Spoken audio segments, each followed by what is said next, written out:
So do the benchmarks cover everything? No, I think there are certainly gaps. The benchmarks obviously were originally developed in 2006, updated in 2018. It's now 2024, and the best practice, good practice across the Commonwealth and beyond in how parliaments should function itself continues to evolve. When the 2018 benchmarks were done, issues around gender sensitising parliaments were not as big an issue as they are now. Things around behaviour, codes of conduct, artificial intelligence and its use in parliaments are trends that are constantly evolving and developing. And so the benchmarks also need to do that to some degree. And we're currently in a process of reviewing those benchmarks and looking at the gaps and how we can make them relevant for every parliament, those that are very developed and those that are perhaps a bit less developed, to make them relevant for today and in the future.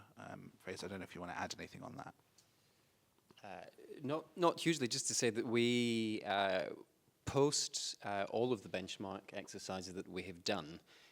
We're really, really keen to hear feedback from the branches that we work with. So we're always looking to listen and to learn from the host parliaments that we work with. If they feel there are any gaps in the benchmarks themselves as well, perhaps catering for particular regional variations, or if there are emerging best practices in specific parts of the world. I mean, I'm thinking of COVID, for example, as well, where overnight many of our parliaments had to move from in-person meetings to hybrid and in several cases fully digital overnight.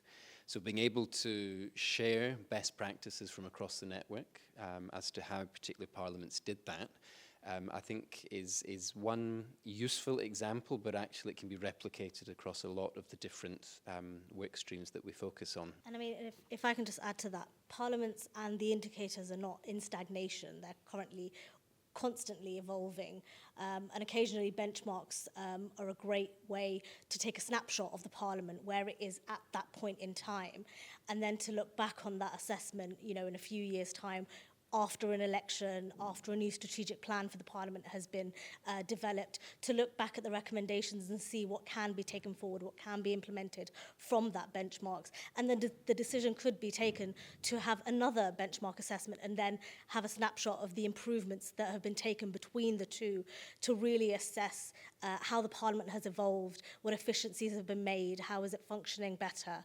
And I think the benchmarks provide a really, really good snapshot of a parliament in time as well.